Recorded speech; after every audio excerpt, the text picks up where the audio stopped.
Llegamos a la hora de televisión de mayores consecuencias eternas. Algo en los eternos brazos. Escrito está. Un programa para reencontrarse con los principios perfectos de Dios, para restaurar la salud, la educación, la espiritualidad y la familia.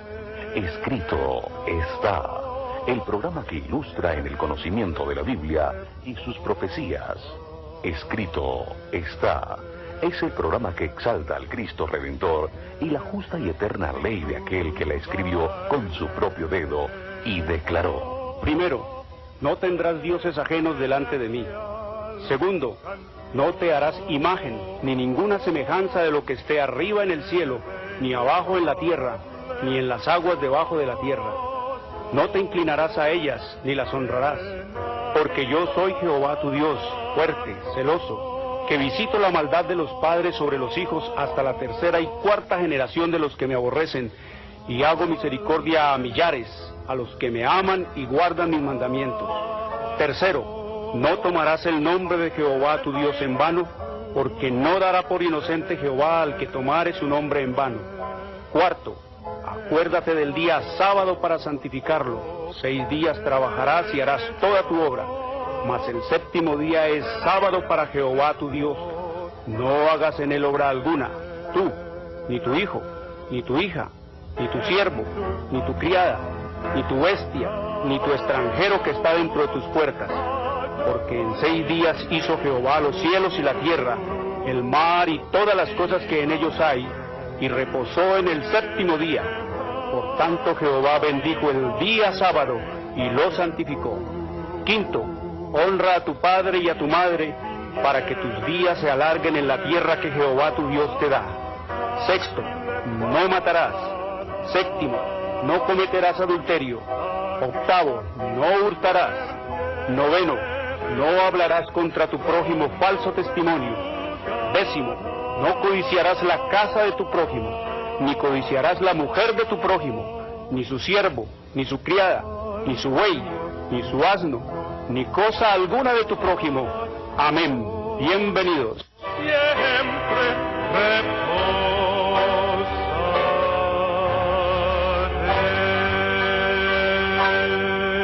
Muy buenas tardes, queridos televidentes, les habla Jorge Luis Garay. Hoy es sábado, el verdadero día del Señor, el cuarto mandamiento de la santa y eterna ley de Dios, el séptimo día de la semana. Escrito está en Éxodo 28 al 11.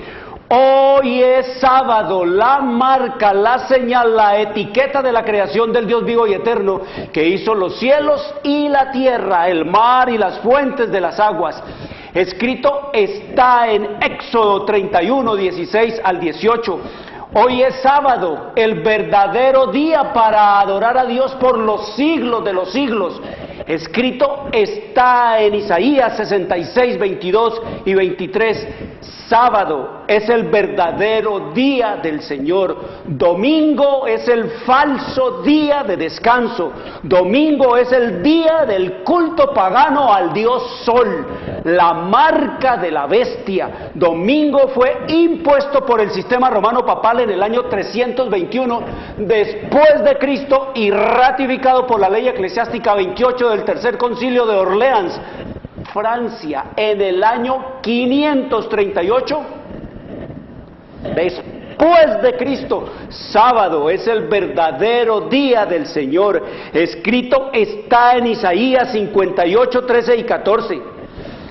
Si retrajeres del día sábado tu pie, de hacer tu voluntad en mi día santo, y lo llamares delicia, santo, glorioso de Jehová, y lo venerares, no andando en tus propios caminos, ni buscando tu voluntad, ni hablando tus propias palabras, entonces te deleitarás en Jehová, y yo te haré subir sobre las alturas de la tierra, y te daré a comer la heredad de Jacob tu padre, porque la boca de Jehová lo ha hablado. Una bienvenida a nuestros amigos, y les recordamos que Escrito está es un programa para pensar, para decidir y para vivirlo. Escrito está es un programa que no tiene ninguna afiliación religiosa o denominacional, ningún interés proselitista, político o comercial. Su único interés y propósito es el de motivar, avivar y despertar en los televidentes el deseo y la preocupación por la lectura de la Biblia, la palabra de Dios, en procura de recuperar las raíces naturales del hombre en Dios, conocer el plan de salvación en Cristo Jesús y prepararnos para su inminente segunda venida. Por lo tanto, todos nuestros materiales son totalmente gratis, sin ningún costo adicional. Cristo viene, queridos amigos. Eso es el tema, ese es el mensaje que dice el Señor que hay que mantener en el tapete de la opinión pública, que ese es el tema que hay que agitar entre el mundo, en la humanidad, es que el Señor Jesucristo viene, queridos amigos. Eso es lo que nos dice la Escritura. Cristo viene. Ese es el leitmotiv de las Sagradas Escrituras, el leitmotiv, es decir, es la esencia del mensaje del Evangelio, es el kit del asunto, es la nota tónica que vibra desde el Génesis hasta el Apocalipsis, es el núcleo, es el propósito, es el objetivo, es el motivo conductor de la revelación de Dios, la segunda venida de Cristo. Así como se anunció la primera, la segunda se anuncia desde el mismísimo Génesis, queridos amigos. Allí anuncia el Señor el fin del conflicto, cuando le dice el Señor a la serpiente que pondrá enemistad entre la simiente de la mujer y la simiente de la serpiente. Solo dos grupos, queridos amigos, hay en este mundo: los que están del lado de la serpiente, Satanás; los que están del lado de la simiente de Dios, la mujer, que es la iglesia verdadera de Dios, la que Él estableció en el Edén, la que guardaba los mandamientos de Dios, la que no se rebelará contra Dios más, la que, como nos dice el Señor, fue puesta en un jardín, en un Edén, la que creía en Cristo como su único y suficiente Salvador. Dice el Señor en Génesis capítulo 3 versículo 15: y pondré enemistad entre ti y la mujer. Le digo a la serpiente, enemistad. Aquí hay una enemistad entre el diablo y el hombre, hay una enemistad entre Cristo y Satanás, hay una enemistad entre la verdad y la mentira, hay una enemistad entre el bien y el mal, hay una enemistad entre la luz y las tinieblas. Solo dos partidos: los que son de Dios y los que no son de Dios, los que siguen a Cristo como el Cordero de Dios que quita el pecado del mundo, y los que están del lado de la bandera negra de Satanás, de Lucifer. Y pondré enemistad entre ti y la mujer, entre tu simiente y la simiente suya. Esta te herirá en la cabeza y tú le herirás en el calcañar. Ya la herida en el calcañar, queridos amigos, la dio Satanás a Cristo Jesús. Y de una herida en el calcañar no se muere nadie, pero el Señor dice que Él, la simiente, Cristo, herirá al diablo en la cabeza, que significa que muerte, destrucción total, queridos amigos. El diablo será destruido eternamente y para siempre, es lo que nos dice el Señor, y eso escrito está en el libro de Ezequiel, en el capítulo 28, en el versículo 18 dice, hablando el Señor de Satanás, hablándole el Señor a Satanás, hablando el Señor del fin de Satanás, hablando el Señor de la destrucción de Satanás, hablando del Señor que Satanás vendrá a ser como nada, queridos amigos. Dice, con la multitud de tus maldades y con la iniquidad de tus contrataciones profanaste tu santuario. Yo pues saqué fuego de en medio de ti, el cual te consumió, y te puse en ceniza sobre la tierra a los ojos de todos los que te miran.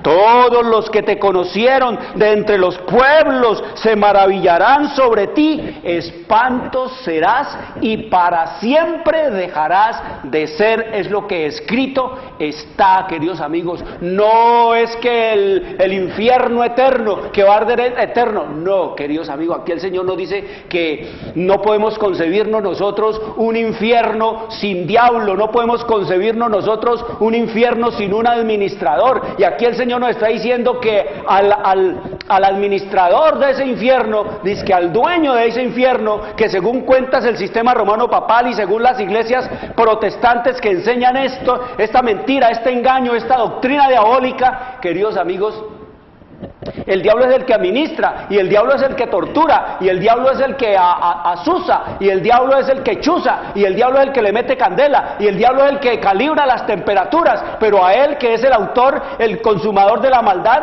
él que es el generador de la iniquidad y de la rebelión y de la transgresión a la ley de Dios, a él no le pasa nada, a él no sufre, él no padece, sino que son sus súbditos los que van a padecer. No, queridos amigos, mentira, engaño, pura filosofía satánica. El Señor nos dice aquí que el diablo va a ser destruido, queridos amigos. ¿Cómo dice el Señor? Espanto serás. ¿Qué espanto fue? Algo que pasó y para siempre dejarás de ser. ¿Será reducido a qué? A ceniza. Ese es el conflicto, queridos amigos, que está por concluir, para acabar, porque dice el Señor que la segunda venida de Cristo es para eso, para dar el juicio ejecutivo, queridos amigos. Ya se dio el juicio retributivo y ya se dio el juicio de borrar y limpiar el tabernáculo, como vamos a mirar un poquito hoy. Entonces nos dice el Señor que la venida de Cristo es el leitmotiv, es el kit del asunto, es, queridos amigos, el motivo conductor, la columna vertebral de las Sagradas Escrituras, es el tema de la segunda venida de Cristo. Una de las verdades más solemnes y más gloriosas que revela la Biblia es la de la segunda venida de Cristo para completar la gran obra de la redención. Ahí termina, queridos amigos, la obra de la redención. Son 6,000 años que la economía celestial ha ido administrando, que ya se acabaron. Al pueblo peregrino de Dios, que por tanto tiempo hubo de morar en región y sombra de muerte, le es dada una valiosa esperanza inspiradora de alegría en la promesa de la venida de aquel que es la resurrección y la vida, para hacer volver al hogar a sus hijos exiliados. La doctrina del segundo advenimiento es verdaderamente la nota tónica de las Sagradas Escrituras. Desde el día en que la primera pareja se alejara apesadumbrada del Edén, los hijos de la fe han esperado la venida del prometido, que había de aniquilar el poder destructor de Satanás y volverlos a llevar al paraíso perdido. Queridos amigos, hoy vamos a estudiar por qué hubo de haber una primera venida del Señor Jesucristo y por qué debe haber y habrá una segunda venida del Señor Jesucristo, queridos amigos. Eso es lo que vamos a estudiar esta tarde, Dios mediante. Así que ¿por qué tuvo que venir Cristo la primera vez? Pues sencillamente, queridos amigos, porque el hombre cayó. El hombre prefirió obedecerle a Satanás antes que obedecerle a Jesús. El hombre prefirió echar su suerte con el diablo porque le abrió la codicia, la ambición, la envidia y todas las cosas que el diablo pudo insinuar y tentar en Eva, y se apartaron entonces del consejo y de las advertencias de Dios. Así que tenemos nosotros, queridos amigos, que Cristo vino la primera vez. ¿Por qué? Porque hubo un hombre que cayó, queridos amigos. Hubo un hombre que cayó de su estado de lealtad y de fidelidad a Dios, como escrito está en el libro de Génesis capítulo 3, versículo 2 en adelante. Dice: y la mujer respondió a la serpiente. Llega la serpiente como medium espiritista, o sea, era el diablo hablando a través de la serpiente, que era el más hermoso de los animales que habían en el huerto, pero no hablaba, sino que dice que volaba y daba avisos entre oro y plata. Muy hermosa era la serpiente, el más hermoso de los animales que había en el Edén. Entonces llega el diablo metido como medium, usando como medium espiritista a la serpiente, y le dice a la mujer una pregunta, queridos amigos, que arranca allí. Si Eva hubiera estado despierta, si Eva hubiera verdaderamente estado enchufada con la atmósfera celestial, con esa sola pregunta habría tenido para darse cuenta de que quien le hablaba estaba tratando de apartarla de Dios, estaba tratando de hacerla caer en desobediencia a la ley de Dios. Entonces oiga lo que le dice el diablo o la serpiente o el dragón: con que Dios os ha dicho, no comáis de todo árbol del huerto. Mire, esa es una pregunta que ya hay duda en ella, ya entra allí a provocar en la persona inquietud. Dice: y la mujer respondió a la serpiente, del fruto de los árboles del huerto podemos comer, pero del fruto del árbol que está en medio del huerto, dijo Dios, no comeréis de él, ni le tocaréis para que no muráis. Y entonces viene el versículo 4, entonces nos dice: entonces la serpiente dijo a la mujer, no moriréis. Y así de manera muy imperativa le dijo, no moriréis. La primera mentira, queridos amigos, que el diablo le dijo a la mujer es, no moriréis. Y allí se predicó entonces el primer sermón acerca de la inmortalidad del alma. Aquí viene eso de que los muertos, eso que predica y que enseña, ese engaño y esa mentira espiritista y diabólica que enseña el sistema romano papal, que los buenos se van para el cielo, que los malos al infierno y que los medio buenos y medio malos para el purgatorio. Pero ¿quién sabe quién era bueno, quién sabe quién era malo? ¿Quién puede decir quién era medio bueno o medio malo? Queridos amigos, no moriréis. Allí se da el primer sermón espiritista acerca de la inmortalidad del alma, que es una de las doctrinas falsas del sistema romano papal y de muchas iglesias que dicen leer y creer en la Biblia. Queridos amigos, no moriréis. La primera mentira. Y dice el versículo 5, que este versículo comienza, queridos amigos, no con una frase, sino con un ruido, con un sonido. Es que empieza el capítulo 5 en el original hebreo y es que eso denota como lo que no quiere Dios, lo que Dios no quiere, lo que Dios les quiere inhibir a ustedes. Dice, sino que sabe Dios que el día que comáis de él serán abiertos vuestros ojos y seréis como Dios, sabiendo el bien y el mal. Mire, la segunda mentira. La primera, no moriréis, y la segunda es, sabe Dios que lo que él no quiere es que ustedes sean como él, que ustedes sean Dios, que tengan el mismo poder todopoderoso, que tengan el don de la omnipresencia, que sean como él. Él no quiere, es egoísta, es un Dios egoísta, no quiere que ustedes sean como él.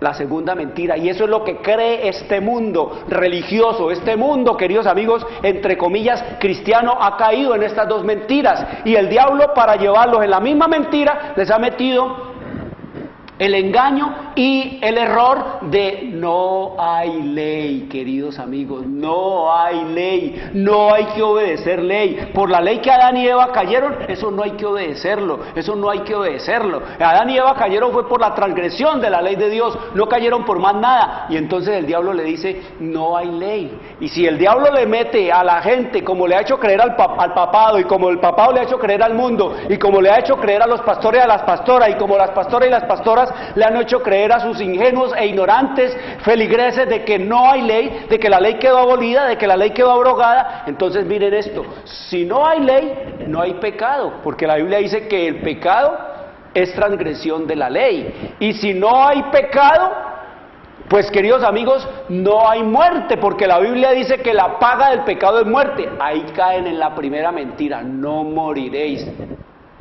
Y si no hay muerte, pues el hombre es inmortal, queridos amigos. Y si la Biblia dice que el hombre es mortal, y si el hombre es inmortal, pues el hombre es Dios. Ahí le hace caer en la otra mentira, en el otro engaño. ¿Sí sabe que el diablo, queridos amigos, tiene 1.000.000 de maneras para llevar a la gente al error? El diablo, para meter una mentira, primero le dice al mundo 99 verdades, y después, entonces sí, la mentira y el engaño. Eso hizo con nuestro padre. ¿Cayó qué? En pecado, en transgresión, es lo que nos dice la Escritura. Cayó en desobediencia. ¿Cuál fue el pecado de Adán y de Eva? Desobedecer. ¿Qué es desobedecer? Desobedecer es transgresión de la ley, porque eso es la definición de pecado que nos da la Escritura. Está escrito en Primera de Juan capítulo 3 versículo 4.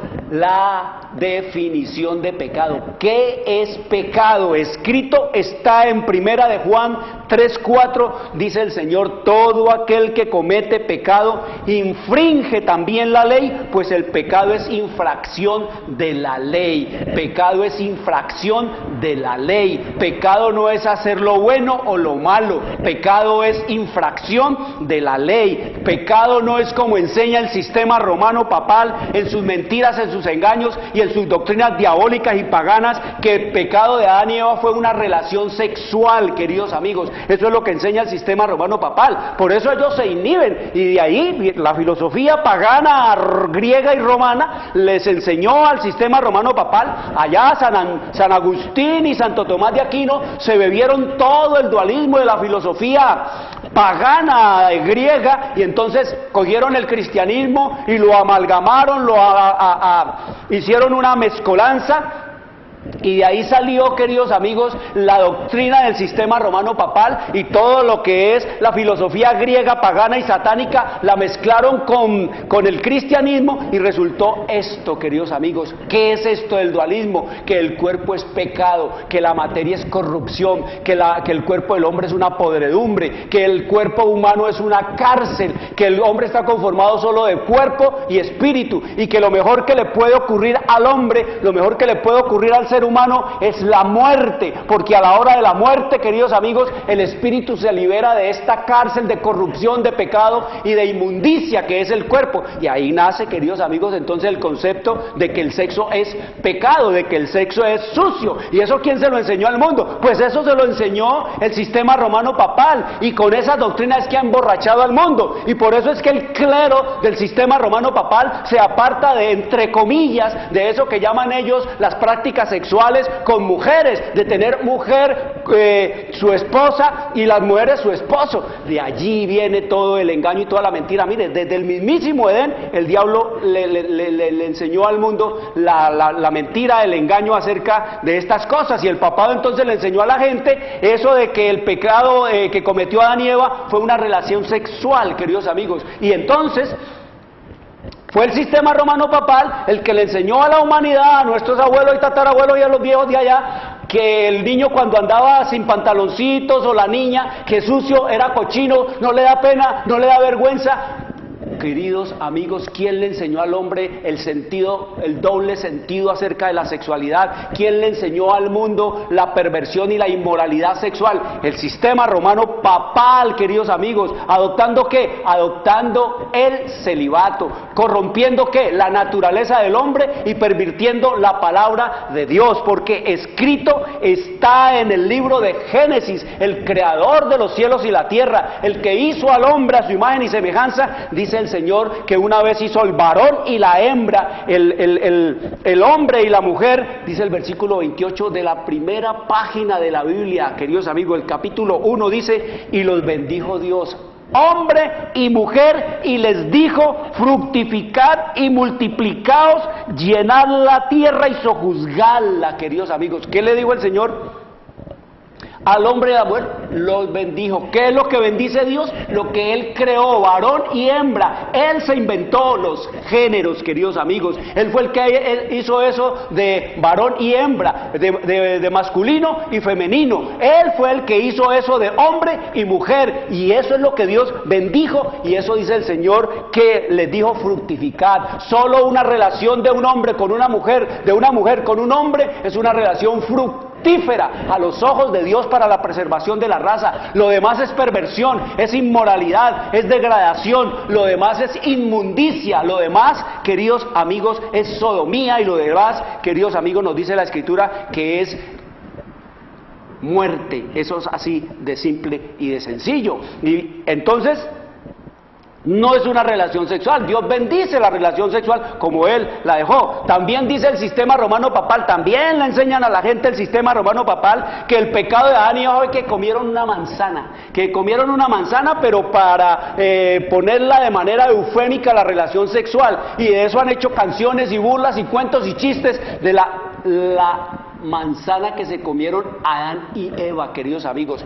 Todo dentro de la mente torcida del sistema romano papal, que es el que pervirtió el papado pervirtió todo lo de la Biblia, todo lo de la Biblia lo ha pervertido, como ustedes lo oyen y lo ven, queridos amigos. Nada de lo que enseña el sistema romano papal, ni sus ceremonias, ni su culto, ni sus imágenes, ni absolutamente nada, es bíblico. Todo eso es pagano, está disfrazado de cosas bíblicas y de nombres bíblicos y todo, pero es 100% puro paganismo, queridos amigos. Así que eso del celibato no se lo inventó el papado, eso lo inventó el diablo, y a través de las edades lo fue metiendo con el cuento de...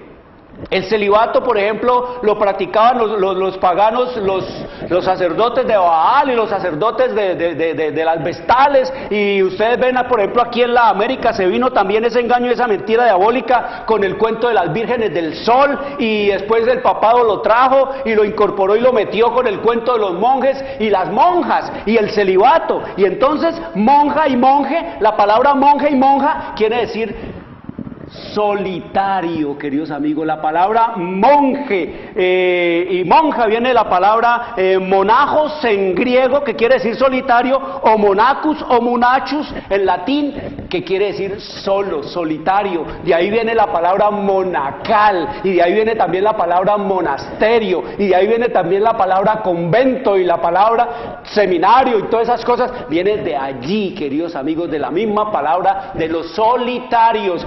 ¿Practicando qué? El celibato, para degradar y pervertir ¿qué? La imagen y semejanza de Dios. Es la cosa más abominable a los ojos de Dios, el celibato, porque eso lo inventó fue Satanás. Así que la Escritura nos dice que lo que el hombre cometió fue un pecado. Por eso vino Cristo la primera vez, porque un hombre había caído. ¿Caído en qué? En transgresión o prevaricato, como dice el Señor allá en el libro de Oseas capítulo 6-7, hablando del pueblo de Israel, le dice: mas ellos, el pueblo de Israel, cual Adán, traspasaron el pacto, allí prevaricaron contra mí, queridos amigos. Prevaricaron es una palabra que se usa mucho en el derecho y en las cuestiones del gobierno. La palabra prevaricato solo se usa ¿para qué? ¿Para quiénes? Para los que conocen la ley. Por eso Adán y Eva prevaricaron, porque ellos eran bien conocedores de la ley, de la obediencia y de la lealtad a Dios, queridos amigos. Y prevaricar quiere decir faltar criminalmente un funcionario a sus deberes,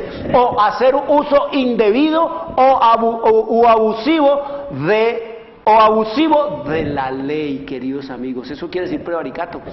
Yo, por ejemplo, no tanto cometo pecado a los ojos de Dios, sino prevarico. ¿Por qué? Porque yo conozco la ley y yo puedo, queridos amigos, hacer uso indebido o abusivo de la ley, y eso el Señor me lo cuenta a mí por prevaricato. A Israel el Señor no le decía solo pecaron, sino prevaricaron contra mí, como dice allá el pueblo de Israel en Oseas, a ese pueblo rebelde, contumaz y seguidor del paganismo y de las doctrinas falsas de los pueblos paganos. Dice: mas ellos, cual Adán también traspasaron el pacto. ¿Cuál era el pacto? No comerían, no pequen, las leyes de Dios, los mandamientos de Dios. Dice: allí prevaricaron contra mí, queridos amigos. Entonces había un hombre un hombre caído en pecado. En Romanos entonces nos dice, queridos amigos, que lo que tenía que haber era venir una obra de redención. ¿Por qué? Porque el hombre cayó en pecado. ¿Y qué le esperaba a él? El Señor lo había dicho: moriréis. El día que comieres de él, de cierto moriréis. ¿Cuál era, queridos amigos, la paga que el pecado daba entonces? Muerte. Y no era muerte, queridos amigos, natural para volver a resucitar, no, era muerte eterna, donde Adán no hubiera sido o hechose partícipe del pecado, de la transgresión de Eva. Queridos amigos, el Señor ha revelado que hubiese destruido a Eva y le hubiera dado una compañera mucho más hermosa, pero ahí vemos lo que es el matrimonio y vemos lo que es el ser una carne, como dice el Señor allá en el libro de Génesis capítulo 2 versículo 24. Dice: por tanto dejará el hombre a su padre y a su madre y se unirán a su mujer y serán una sola carne. Queridos amigos, en el Señor no es como ahora, leía yo por ahí en un periódico que dice que la fidelidad se está acabando, que se está agotando, que ya la nueva tendencia es acabar con la fidelidad. Ahora es, queridos amigos, ¿qué? Sodomía, el mundo sodomizado totalmente. Eso es lo que viene. En el Señor no. El Señor dice aquí es que era tanto el amor que tenía Adán por Eva que prefirió jugarse la suerte con ella, prefirió también correr con el mismo destino de ella, antes que dejarla, queridos amigos. No es como ahora que, como dice el mundo, hasta que la muerte los separe, después hasta que la plata los separe, después hasta que la comida se acabe y después hasta que se acabe la plata. No, queridos amigos, eso no es así en el Señor. Así que nos dice el Señor que lo que había era un plan de redención. Lo que había era que redimir a uno que estaba condenado a muerte. Cuando el hombre cae en pecado, entonces en el cielo hay una alarma.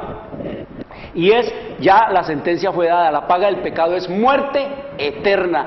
Y entonces la sentencia se tiene que cumplir. Pero dice el Señor Jesucristo: Padre, yo voy en lugar de ellos, yo muero en lugar de ellos, yo voy en rescate de esta raza que acabamos de crear, yo voy a ponerme en el lugar de ella, voy como sustituto para darles una nueva oportunidad ¿de qué? De volver de nuevo a reconciliarse contigo, Padre. Yo voy. Eso es lo que se llama la redención. Y redención, pues eso es un término, queridos amigos, que se usó mucho dentro de lo que es la esclavitud en el mundo.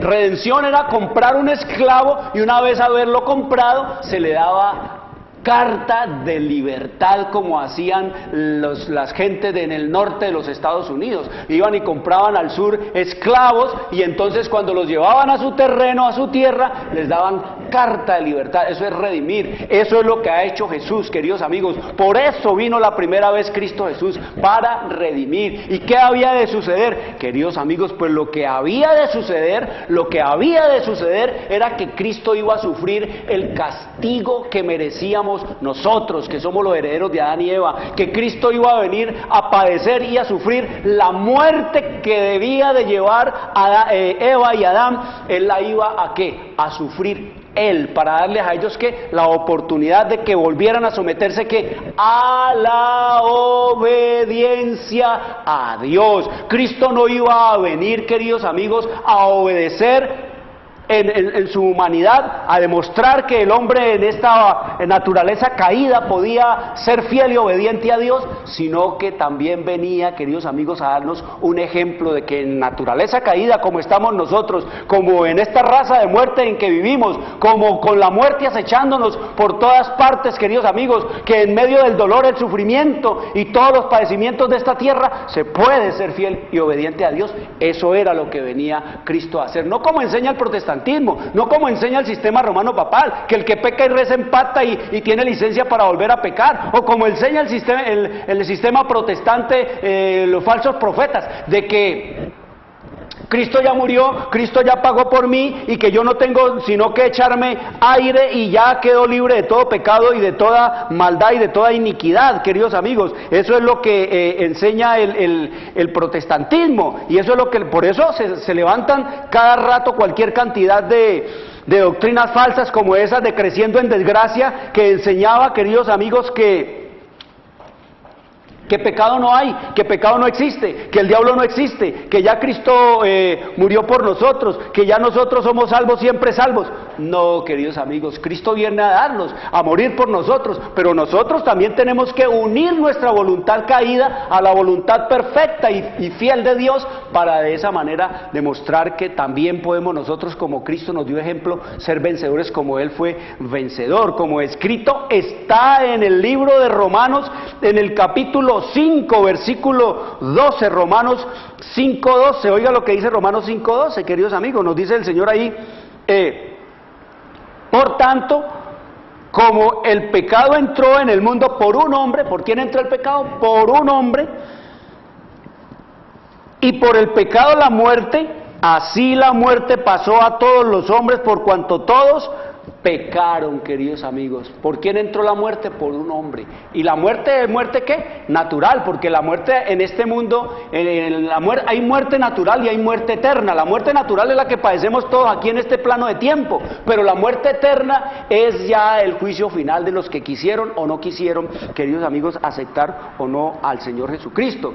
Así que por el pecado de uno entró ¿qué? La muerte. ¿Y qué nos dice 6:23 del mismo Romano? Nos dice, porque la paga del pecado es muerte eterna, mas la dádiva de Dios es vida eterna en Cristo Jesús, Señor nuestro. ¿Cuál fue el dispositivo que Dios colocó entonces? Que todos los que creyeran en Cristo, en la simiente de la mujer, queridos amigos, entonces esos, dice la Escritura, iban a tener ¿qué? Vida eterna. Iban a ser ¿qué? Reconciliados con Dios, como nos dice el Señor que Dios estaba en Cristo reconciliándonos a nosotros en el mundo, que Cristo estaba en Dios reconciliándonos a nosotros con Dios. Entonces nos dice la Escritura, queridos amigos, allá en Juan 3:16, que solo por la obediencia de Cristo, si nosotros seguimos el ejemplo del Cristo, entonces dice que por la fe en Él y por hacer de esa fe la obediencia en el amor a Él, entonces, queridos amigos, dice el Señor que a nosotros se nos imputa, es decir, se nos da, se nos aplica, se nos da, se nos regala esa justicia de Cristo y nos la pone Él a nosotros. Eso es lo que se llama justificación. Somos justificados por Él, y justificados es ser hechos justos. Solo en Cristo somos hechos justos. En la sangre de Cristo es que venimos a ser ¿qué? Justos. Por eso escrito está en el libro de Juan, capítulo 3, versículo 16, dice, porque de tal manera amó Dios al mundo, que ha dado a su Hijo unigénito, para que todo aquel que en Él cree no se pierda, mas tenga vida eterna. Queridos amigos, mire, la justificación y la entrega de Cristo de parte del Padre, y de venir el Cristo por su propia voluntad, el amor a la humanidad, a su creación, nos dice el Señor que ya tenemos, por solo hecho de creer que Cristo es mi Redentor, de que por el solo hecho de yo creer que Cristo es mi Salvador, por el solo hecho de creer que su sangre y su sacrificio me justifican a mí, por el solo hecho de creer yo que Cristo es mi único mediador, mi único Redentor y Salvador, mi suficiente Salvador, que no necesito de más nada, ni de muñecos, ni de muñecas, ni de papas muertos que santifique el papado y lo pone al mundo a adorarlos, ni de reliquias, ni de talismanes, ni de amuletos, ni de ninguna brujería de todas esas que se inventó el papado. Queridos amigos, dice que es el Cristo el que me da a mí ¿qué? Vida eterna, queridos amigos. No hay nada más que dé vida eterna sino Cristo Jesús. Por eso vino la primera vez Cristo, porque había un hombre caído en pecado, hubo un hombre que cayó en pecado, en maldad e iniquidad, y tenía que pagar ¿qué? Tenía que pagar la sentencia que Dios dio al que transgrediera su ley, que es moriréis. De cierto te digo que el día que coman de ese árbol morirán. Era el árbol que había puesto ahí de la ciencia, del conocimiento del bien y del mal. Era como un pacto de amistad, que el día que usted traspase, sea desleal a ese pacto, como dice el Señor allá en Oseas, entonces dice el Señor, morirían. Pero viene Cristo y se pone entonces entre ti, entre Dios y el hombre caído. Y entonces nos dice la Escritura allá, que los que crean en Él, que los que creyeran en Cristo Jesús como su único y suficiente Salvador, ya, ese sería la mitad de la boleta para entrar en el reino de los cielos, y recibirían, so facto, queridos amigos, inmediatamente lo aceptes tú a Cristo como tu Salvador y tu Redentor, ya recibirías entonces la vida eterna. La vida eterna no es para vivirla, queridos amigos, en la eternidad. La vida eterna no es tiempo sin fin, como la gente cree. La vida eterna no es, queridos amigos, para vivirla cuando Cristo venga y aparezca. La vida eterna es para vivirla hoy, queridos amigos. En el momento en que tú aceptas y crees en Cristo Jesús, ya estás y has recibido vida eterna. Por eso escrito está en el libro de Juan, en el capítulo Juan en el capítulo 17, allí nos dice el Señor en el capítulo 7, versículo 3, y esta es la vida eterna. ¿Esta qué? Esta es la vida eterna. Tiempo sin fin, siglos infinitos, vida sin fin, sin final, nunca habrá muerte, nunca morirse, eso es vida, eso es lo que dice la Escritura. No, porque esta es la vida eterna, que te conozcan a ti, el único Dios verdadero, y a Jesucristo, a quien has enviado. Eso es eternidad, queridos amigos. Aquí empezamos a vivir la vida eterna en Cristo como nuestro único y suficiente Salvador. No hay más. Por eso vino Él a morir. No murió ni María, ni murió una virgen, ni murió un santo, una santa, un papa. No murió nadie. Murió solo Cristo. Nadie, absolutamente nadie, ningún hombre mortal y corrompido y desviado en esta tierra tiene parte o participación en la redención del hombre. Solo Cristo Jesús, queridos amigos. Él es nuestro Redentor. Su nombre lo indica todo. Jesús quiere decir Salvador, queridos amigos. Así de simple y de sencillo, como escrito está en el libro de Hechos, capítulo 4, versículo 11 y 2. Dice, este Jesús, este Cristo, que es el título que Él tiene de Mesías, este Jesús es la piedra reprobada por vosotros los edificadores, la cual ha venido a ser cabeza del ángulo. El mundo rechazó a Cristo. El hombre prefiere en su engaño y en su mentira y en los poderes religiosos, engañando y enredando al mundo, queridos amigos, han desviado al mundo, le han cambiado la valla, le han cambiado la señal en el camino de la vida al mundo, y lo están llevando por el camino de ¿qué? Del abismo,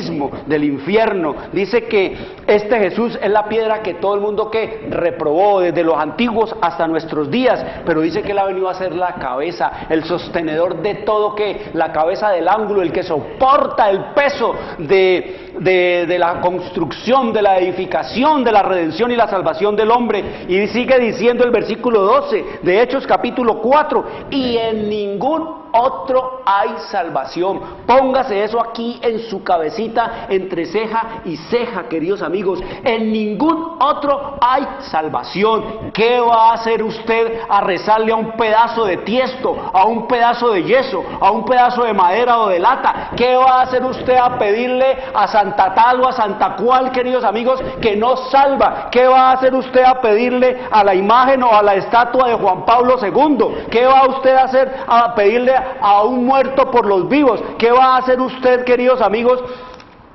allá a orar en la montaña santa o en la ciudad santa? Como escrito está, queridos amigos, en el capítulo 115 de los Salmos, dice: nuestro Dios está en los cielos, Cristo está en los cielos, en el lugar santísimo del santuario celestial, llevando a cabo la obra de la redención y la obra de la purificación total de los suyos.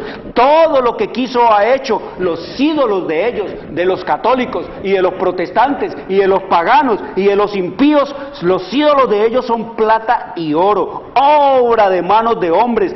Tienen boca, mas no hablan. La Virgen del Carmen, la Virgen María, tiene boca, no habla. Tiene boca, mas no habla. Tiene ojos. Todas las estatuas de Santa tal, de Santal, de los papas que han canonizado y santificado ellos, tienen ojos, queridos amigos, pero nos dice la Escritura, mas no ven. Tienen orejas, mas no oyen.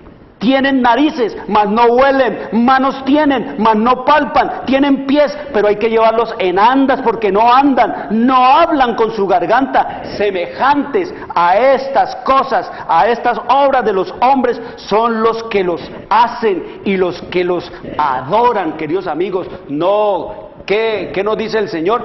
Que en ningún otro hay ¿qué? Salvación. ¿Solo quién? En Cristo Jesús. Olvídese de imágenes, de estatuas, de cuadros, de estampas, de velitas. Olvídese, queridos amigos, de rosarios. Olvídense, queridos amigos, de toda clase de reliquias. Olvídense de medallitas. Denle una patada a toda esa idolatría, porque no sirve eso ¿qué? Para nada. Ni para hacer bien, ni para hacer mal, dice el Señor. Aunque para hacer mucho mal sí sirven, queridos amigos, porque desvían a la gente solamente que del verdadero y único Salvador, y de paso se te roban la platica, porque esa platica que invertiste en el muñeco, o en la camándula, o en el cuadrito, o en la estampita, o en la peregrinación para allí, para allá, se perdió, queridos amigos, porque en ningún otro hay salvación, porque no hay otro nombre bajo el cielo dado a los hombres en que podamos ser salvos, queridos amigos. Solo Cristo, solo Jesús es el único nombre dado debajo de este sol y debajo de este cielo para hacer nosotros salvos. Por eso vino Cristo, queridos amigos. Pero el diablo, ¿qué ha hecho? El diablo le ha desviado al mundo todo. El diablo se inventó los sistemas de religión y los puso, queridos amigos, ¿a qué? A trabajar para él, como ha hecho con el sistema romano papal y como está haciendo con los protestantes, que eran los que deberían de estarle dándole la luz al mundo y enseñándole la palabra de Dios. Pero dice que el diablo ya tomó plena posesión de todas las iglesias protestantes y de todas las religiones del mundo en conjunto, queridos amigos. Así que Cristo viene dado por el Padre. Mire, el Padre, su único Hijo, lo expone, y Cristo se expone también a perderse eternamente, porque la Escritura nos dice que si Cristo hubiese caído en transgresión, si hubiese caído en las tentaciones del diablo, hubiese sido la única persona que hubiese quedado sin ningún tipo de esperanza en la tierra de redención. Si Cristo hubiera caído en un ápice ante las tentaciones del diablo, se hubiese perdido eternamente, y eso era lo que más lo mortificaba, y eso era lo que más lo angustiaba y lo aterrorizaba a él cuando estaba frente a la copa de la muerte, queridos amigos. El ser que separado eternamente de su Padre, el ser que, queridos amigos, el ser metido en esa sombra de valle de la muerte, al cual él no conocía, porque la muerte, queridos amigos, la introdujo en esta tierra, ¿quién? Satanás, queridos amigos. Él es el destructor, él es el degradador de todo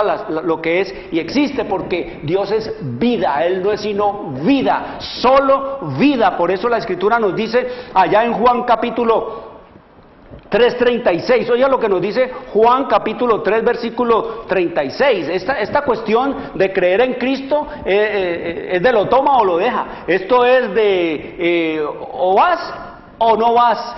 Es así de sencillo. Solamente hay dos decisiones que tomar: lo acepto o lo dejo. No hay términos medios. Esperaré después, tal vez, quizá, de pronto, de golpe o de porrazo. No, queridos amigos. Oiga lo que nos dice Juan capítulo 3 versículo 36.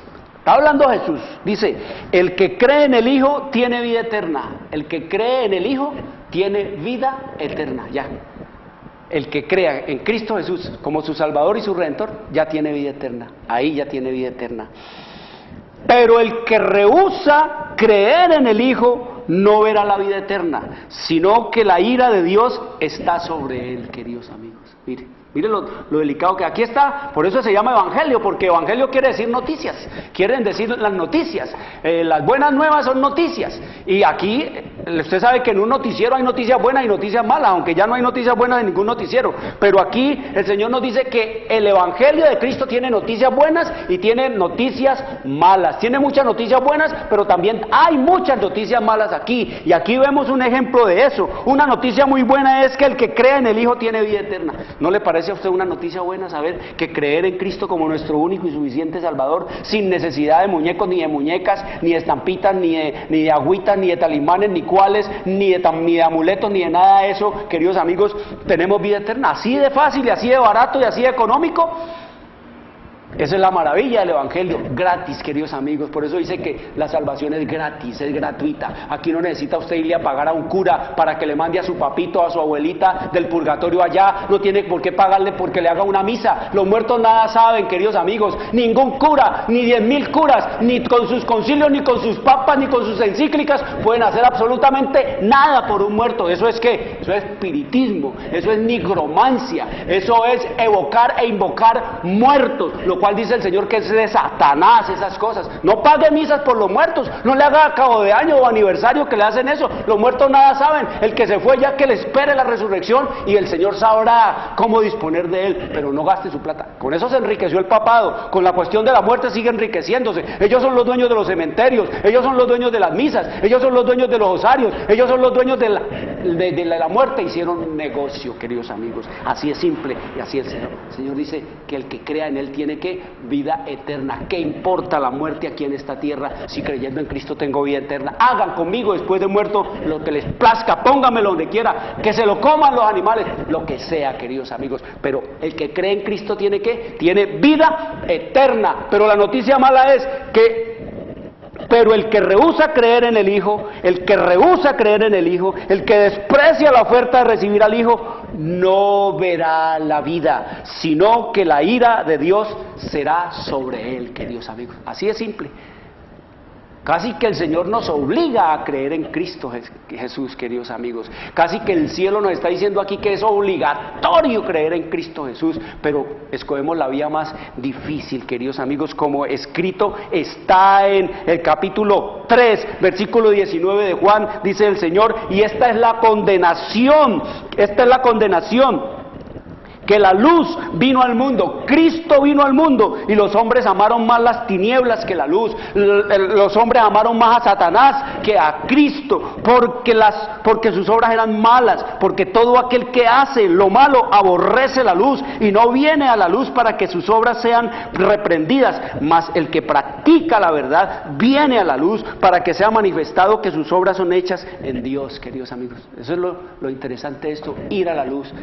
Cuando vamos a la luz, nos arrepentimos, nos entristecemos del mal. Cuando venimos a la luz, queridos amigos, pedimos que perdón a Dios a quien hemos ofendido por la transgresión de su ley. No a ningún papa, usted no tiene que irle a pedir perdón a ningún cura, porque ¿qué le ha hecho usted a ese cura? ¿Usted qué le ha hecho a ese cura? Ese cura no tiene ningún poder ni ninguna autoridad, ni Dios lo ha autorizado a él para que él reciba los pecados. El portador y el receptor de los pecados es Cristo. Esa es la obra que él está haciendo, queridos amigos. Cristo no se murió y se quedó colgado en la cruz como lo mantiene y lo tiene el sistema romano papal allá, todo demacrado, todo moribundo, todo masacrado. No, Cristo vive, Cristo reina, Cristo viene la segunda vez como Señor de señores y Rey de los reyes, queridos amigos. Eso es lo que nos dice la Escritura. A eso vino Cristo. Cristo muere, es como sustituto del hombre y vence, queridos amigos, al pecado, a la carne y al diablo en su muerte. Y eso es, queridos amigos, el propósito por el cual Él vino a morir la primera vez, queridos amigos. ¿Para qué? Pues para concederle a usted y a mí una oportunidad para que fuésemos probados ¿en qué? En la obediencia, queridos amigos, es lo que nos dice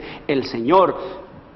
Cristo no obedece la ley en un cuerpo humano caído para salvarnos a nosotros en el pecado y después decir que ustedes pueden irse bien tranquilos a pecar, a hacer y deshacer, a robar, a matar, a fornicar, a adulterar, a adorar ídolos y hacer todo lo demás. No, queridos amigos, el Señor viene y muere, pero eso es como por ejemplo, le voy a hacer rápidamente la ilustración. Eso es como la ley de Dios es el espejo, es un espejo, y usted usa el espejo para saber cómo amaneció, sucio, despeinado, despelucado. El espejo esa es la utilidad de la ley, me muestra mis defectos, dónde estoy sucio, manchado, dónde estoy descompuesto. Y entonces, una vez que usted se da cuenta de que está sucio y descompuesto, necesita de qué, pues de un lavadero, necesita ir al lavamanos, a lavarse, el jabón y todo eso, limpiarse. Ese es Cristo Jesús. El espejo, la ley me muestra el pecado, pero yo inmediatamente siento la necesidad de quitarme ese pecado. ¿Voy a dónde? A Cristo. Él es el lavador, Él es el portador, es el que me limpia los pecados del mundo. Pero una vez que Cristo me limpió y que yo me lavé, entonces vos coges y quebrás el espejo. No, queridos amigos, el espejo me sirve, como dice el Señor, para yo permanecer siempre sabiendo de que estoy caminando en la obediencia del mundo. ¿Qué ha hecho el sistema romano papal? Quebrarle el espejo al mundo. ¿Qué ha hecho el protestantismo apóstata y las religiones paganas? Quebrarle el espejo al mundo. ¿Y se han quedado con qué? Con cualquiera que diga que yo les lavo, cualquiera que diga yo soy el iluminado, yo soy el pastor, yo soy el que los lleva a ustedes, yo soy el Mesías prometido, yo soy el Cristo tan esperado. Y ese los lleva ¿para dónde? Queridos amigos, como dice el Señor, al infierno. Por eso vino Cristo Jesús, por ti y por mí, que somos la oveja perdida. Vamos a seguir con este tema mañana domingo, queridos amigos. a las 2 de la tarde. Este programa de hoy sábado puedes verlo repetido a las 6 de la mañana del domingo. Y el próximo, mañana domingo, vamos a seguir con este tema apasionante. ¿Por qué Cristo vino la primera vez? Mañana vamos a estudiar por qué Cristo tiene y va a venir la segunda vez, que es inminente su venida. Quiero decirle, querido papá, querida mamá, traiga a los niños, traiga a los jóvenes, estos que están pereciendo en la ignorancia de los mandamientos de Dios y llevados de la drogadicción y de la rebelión y de toda clase de transgresión de las leyes. Traigan esos niños, abran la Escritura, oren al Señor, pídanle sabiduría para entender estas cosas. Quiero desearles una buena tarde. Les habló Jorge Luis Garay. Dios les bendiga. A la hora de televisión de mayores consecuencias eternas. algo en los tiernos brazos. Escrito está. Un programa para reencontrarse con los principios perfectos de Dios, para restaurar la salud, la educación, la espiritualidad y la familia. Escrito está. El programa que ilustra en el conocimiento de la Biblia y sus profecías. Escrito está. Es el programa que exalta al Cristo Redentor y la justa y eterna ley de aquel que la escribió con su propio dedo y declaró. Primero, no tendrás dioses ajenos delante de mí. Segundo, no te harás imagen, ni ninguna semejanza de lo que esté arriba en el cielo, ni abajo en la tierra, ni en las aguas debajo de la tierra. No te inclinarás a ellas, ni las honrarás, porque yo soy Jehová tu Dios, fuerte, celoso, que visito la maldad de los padres sobre los hijos hasta la tercera y cuarta generación de los que me aborrecen, y hago misericordia a millares, a los que me aman y guardan mis mandamientos. Tercero, no tomarás el nombre de Jehová tu Dios en vano, porque no dará por inocente Jehová al que tomare su nombre en vano. Cuarto, acuérdate del día sábado para santificarlo. 6 días trabajarás y harás toda tu obra, mas el séptimo día es sábado para Jehová tu Dios. No hagas en él obra alguna, tú, ni tu hijo, ni tu hija, ni tu siervo, ni tu criada, ni tu bestia, ni tu extranjero que está dentro de tus puertas. Porque en 6 días hizo Jehová los cielos y la tierra, el mar y todas las cosas que en ellos hay, y reposó en el séptimo día. Por tanto Jehová bendijo el día sábado y lo santificó. Quinto, honra a tu padre y a tu madre, para que tus días se alarguen en la tierra que Jehová tu Dios te da. Sexto, no matarás. Séptimo, no cometerás adulterio. Octavo, no hurtarás. Noveno, no hablarás contra tu prójimo falso testimonio. Décimo, no codiciarás la casa de tu prójimo, ni codiciarás la mujer de tu prójimo, ni su siervo, ni su criada, ni su buey, ni su asno, ni cosa alguna de tu prójimo. Amén. Bienvenidos. Siempre reposo.